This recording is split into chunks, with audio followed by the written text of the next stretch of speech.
हमारी संस्कृति, हमारे संस्कार सदा रहें हमारे साथ। सब्सक्राइब करें तिलक।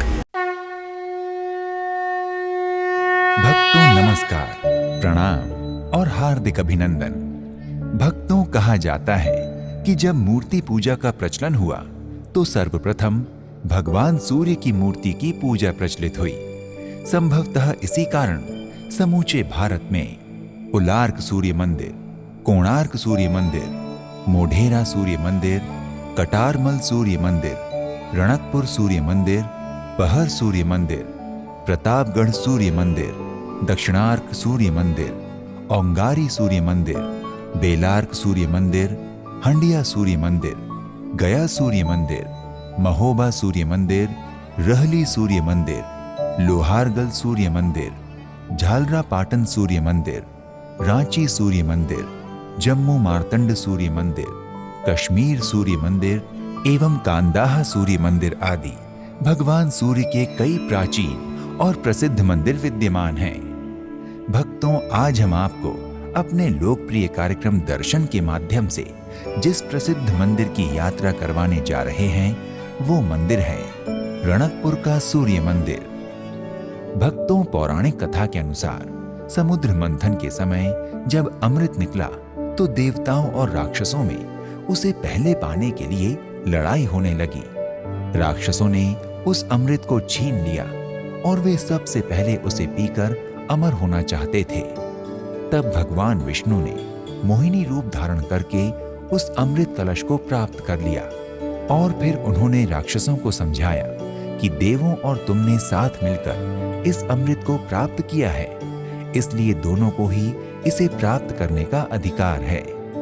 मोहिनी स्वरूप में भगवान विष्णु ने कहा कि वे पहले देवताओं को अमृत पान कराएंगे, उसके बाद असुरों की बारी आएगी। इसके लिए असुर मान गए। असुर और देव अपनी अपनी पंक्ति में बैठ गए। भगवान विष्णु देवताओं को अमृत पान कराने लगे। इसी बीच एक राक्षस को लगा कि उन्हें अमृत नहीं मिलेगा, इसलिए उसने देवता का रूप धारण कर लिया और देवताओं की पंक्ति में जाकर बैठ गया। जब उसकी बारी आई तो भगवान विष्णु उसे देवता समझकर अमृत पिलाने लगे। उसी दौरान चंद्रदेव और सूर्यदेव उसका भेद समझ गए और भगवान विष्णु को बताया कि आप जिसे अमृत पान करा रहे हैं वो असुर है। यदि असुर अमर हो जाता तो अनर्थ हो जाता, इसलिए भगवान विष्णु ने अपने चक्र से उसका सिर धड़ से अलग कर दिया। अमृत के प्रभाव से वो असुर मरा नहीं और उसका सिर एवं धड़ जीवित रहे।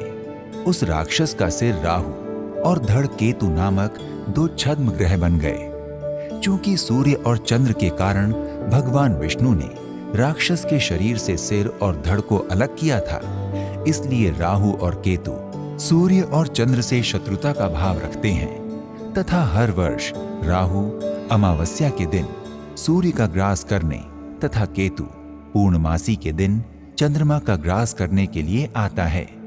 इसलिए हर साल अमावस्या तिथि को सूर्य ग्रहण तथा पूर्णमासी तिथि को चंद्र ग्रहण लगता है। भक्तों, वैज्ञानिक दृष्टिकोण से सूर्य ग्रहण एक खगोलीय घटना है। वैज्ञानिकों के अनुसार जब चंद्रमा पृथ्वी और सूर्य के मध्य से होकर गुजरता है तथा पृथ्वी से देखने पर सूर्य पूर्ण अथवा आंशिक रूप से चंद्रमा द्वारा आच्छादित होता है, यानी कि जब सूर्य और पृथ्वी के बीच में चंद्रमा आ जाता है तो चंद्रमा के पीछे सूर्य का बिंब कुछ समय के लिए ढक जाता है। इसी घटना को सूर्य ग्रहण कहते हैं। भक्तों, रणकपुर सूर्य मंदिर के रखरखाव और प्रबंधन की समस्त जिम्मेदारी उदयपुर के शाही परिवार के एकलिंगजी ट्रस्ट पर है। भक्तों, अगर आप रणकपुर की यात्रा पर हैं और यहाँ ठहरने का स्थान तलाश कर रहे हैं तो इस स्थान के आसपास कई छोटे बड़े होटल, अतिथि गृह और धर्मशालाएं उपलब्ध हैं, जिनका चयन आप अपनी सुविधा और बजट के अनुसार कर सकते हैं। भक्तों, अगर आप भी रणकपुर स्थित सूर्य मंदिर की यात्रा करने की इच्छा रखते हैं तो अपने बजट, क्षमता और सुविधा अनुसार यात्रा का शुभारंभ कीजिए। तो आज के इस एपिसोड में इतना ही। एक नए धाम की यात्रा में फिर मिलते हैं। नमस्कार। प्रणाम इति शुभम।